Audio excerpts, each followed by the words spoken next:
paz, queridos líderes e colíderes de sucesso. Deus tem honrado a vida de vocês nesta grandiosa obra e eu creio que Deus ainda tem muito mais a fazer.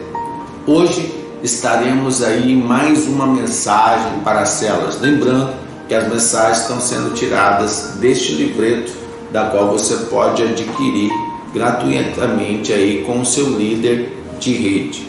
Mas hoje nós vamos falar, na segunda mensagem para as células, sobre a missão da igreja para o mundo perdido. Qual é a missão da igreja para o mundo perdido? Daí eu vou dar algumas dicas aqui para você estar preparando o seu sermão para a sua célula.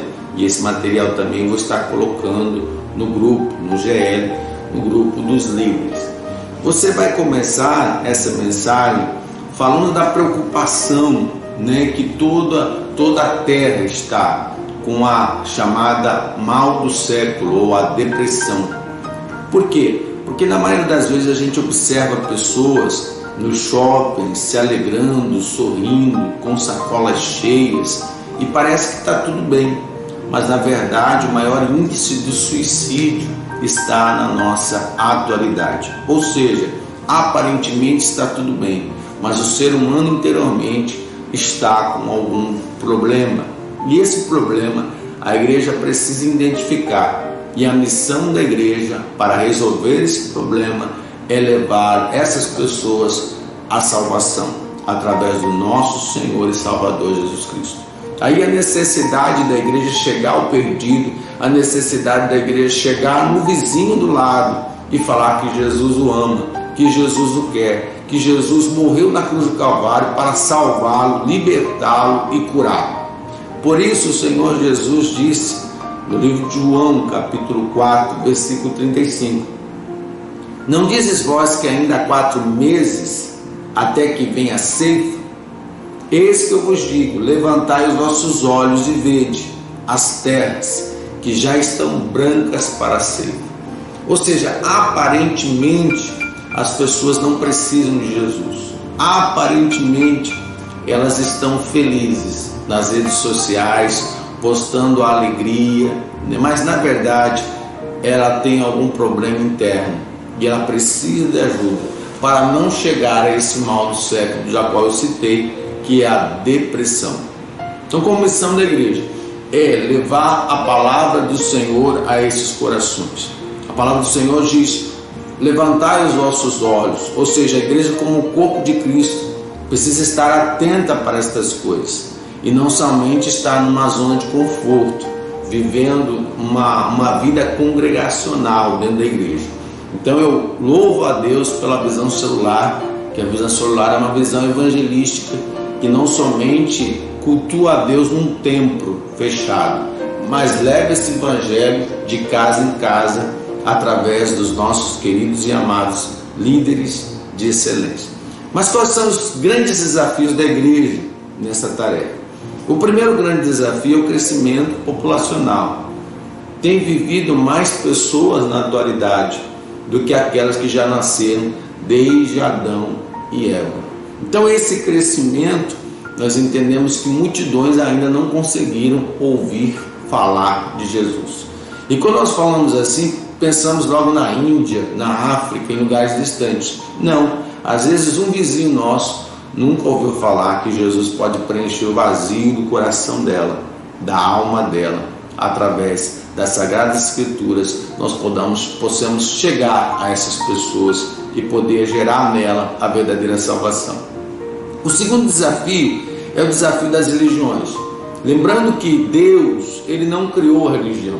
Quem criou a religião foi o homem, numa tentativa de religar o homem a Deus. A palavra religião vem do grego religare, que significa religar o homem a Deus. Então é uma tentativa do homem religar o homem até Deus. Mas qual foi a tentativa de Deus ligar Deus ao homem? Foi o cristianismo, enviando Cristo, o nosso Senhor e Salvador. Então não somos religiosos, nem precisamos ser religiosos. Nós somos cristãos. Como Cristo nos amou, hoje nós amamos uns aos outros e geramos salvação através deste amor intenso e desse relacionamento com o Pai, com o Filho e com o Espírito Santo. O terceiro desafio é o ateísmo. A maior arma do adversário hoje em dia é simplesmente fazer com que as pessoas não acreditem que o inimigo existe, que Satanás existe e vem para roubar, matar e destruir, e também que Deus não existe. Porque a pessoa pensando assim, sendo um ateu, um ateísta, ele nunca vai entender que sem fé é impossível agradar a Deus. Então, para essas pessoas que querem a salvação, elas precisam confiar, elas precisam acreditar, elas precisam ter fé que Jesus pode gerar salvação e preencher o vazio deste coração. Hebreus capítulo 11, verso 6 diz: ora, sem fé é impossível agradar-lhe, porque é necessário que aquele que se aproxima de Deus crê que Ele existe e que é galardoador, ou seja, abençoador daqueles que o buscam. Conclusão: uma realidade que precisamos atentar. Em João 3,16 ensina que o pecador não crendo em Jesus perecerá. Perecer significa tornar-se inútil e sem esperança. Assim, várias pessoas estão perecendo e precisamos levar a Cristo para que haja novamente esta conexão Deus-homem e não homem-Deus, que seria religião. Se você deseja fortalecer esta aliança, então nesse momento, depois que você pregou essa palavra, você vai fazer o apelo. Que tipo de apelo, pastor? Você vai chamar aquelas pessoas que desejam fortalecer a aliança, de entrega a sua vida ao Senhor Jesus, aquelas pessoas que estão afastadas da presença do Senhor e que querem renovar essa aliança. Aí no final, além de chamar essas pessoas que vão renovar o voto, renovar a aliança, você chama também aquelas pessoas que querem esse Jesus, querem aceitar o Senhor Jesus como Senhor e Salvador da vida delas. Nesse momento, toda a célula vai estar orando por essas pessoas e essas pessoas vão ser cadastradas por vocês como os novos membros da célula. Daí nós vamos começar a trabalhá-los para o batismo nas águas. Amém, querido? Então, essa é a mensagem desta semana, dessa segunda semana, e com certeza Deus vai te usar poderosamente. Fique com Deus e até a próxima mensagem para as células, no nome de Jesus.